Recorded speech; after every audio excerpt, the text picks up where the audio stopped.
Many in central Arkansas are still left in the dark after severe storms caused more than 80,000 Arkansans to lose power. We wanted to bring in Michael Considine, the Vice President of Customer Service at Entergy. If you have a question for Michael or for Entergy, we are streaming this live right now on Facebook. You can go to KARK's Facebook page.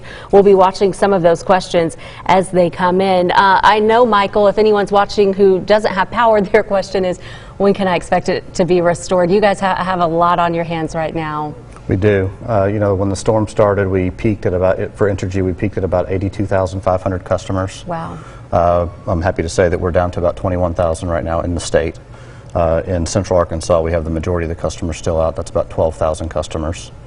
Last night around 6:30, we put out a communication to all the customers that were still out that all customers that did not have power would be restored by Sunday at 10 p.m. That's all customers. So we are working case-by-case basis and restoring power as quickly as we can. And hopefully much sooner than Sunday, but giving them a deadline that there is a light at the end of the tunnel. How many crews have had to come in to work this week from out of state as well? So we have 1,700 people actively working on the restoration effort. That's linemen and support crews, as well as people working in the offices answering telephones. Wow. This was a severe storm, a very strong storm, really widespread. All of Little Rock got hit at some point from this storm.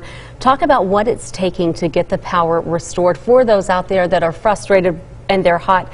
It's not an easy task. You have to do this safely. These guys are working in the heat. That's right. at Entergy, safety is paramount for our customers and our employees. And so we have to go through a very methodical process to restore the power.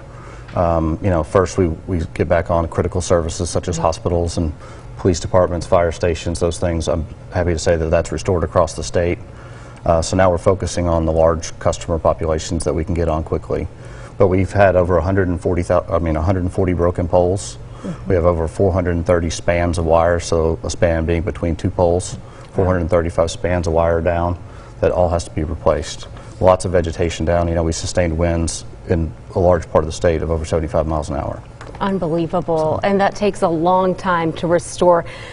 In these situations, these guys, they are working in the heat, they're working in the ice. You said earlier, they're essentially first responders in these situations. They're absolutely first responders in every way. And, they've left their homes and families to come help restore power to people in need. And, that is our job, is to get the power back on as safely as we can. And that's certainly our goal here. Absolutely. So. What's your message to those out there? How do you tell people what they should be doing right now? Just wait and be patient at this point? Well, we're actively working individual cases and updating restoration times. So I'd say download the Entergy app on the Entergy webpage and stay informed that way. We will provide more current and better information as soon as we can, as we finish damage assessment and start that work. In the meantime, make sure you're drinking plenty of water and trying to stay as cool as you can. There are certainly lots of places in town that have power.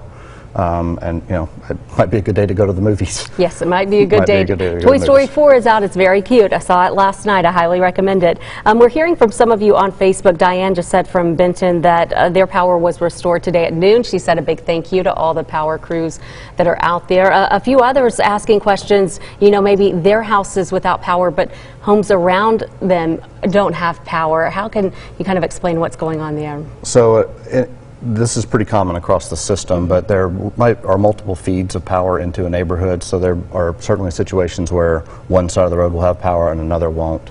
That's not uncommon at all. So it's also maybe a good opportunity to meet your neighbor. Yes. If there's certainly some things that you need from a medical assistance perspective and whatnot. So that's not uncommon. We have a lot of vegetation down that we're having to deal with. I can imagine. We were talking severe weather season really should be wrapping up here in Arkansas, but you never know. Weather in Arkansas, you can never predict what will happen. Last year, July 21st, we had a huge storm and knocked power out at our house for 4 or 5 days, and that was a huge task for you all, especially like in the Chenal area. Correct. What you were dealing with, and that was in July. Very similar event to this. We also have a lot of customers out in the south part of the state right now. About 10,000 customers in the El Dorado, Camden, McGee networks, that part of the state. So we have those 1,700 people out there assisting that and restoring power there today. Anything else you want people to know about this project, or just Entergy in general when you're restoring homes like you are? Well, certainly, I mean, first and foremost, from a safety perspective, stay away from down power lines. You know, don't assume that it's de-energized. You can't tell by looking at it. So your safety is the most important thing. Report that to us if it hasn't already been reported. Okay, great advice. And the best way to stay up to date, you guys text message, you have phone calls. Correct. You can sign up for those if you're not already signed up. Absolutely. We would encourage people to do so. Good advice. Thank you so much. I know you're a busy man. You have a lot to do. And you can still put your questions in on Facebook. Hopefully you're watching this with power at your home in the AC. We are back with more after this. Stick around.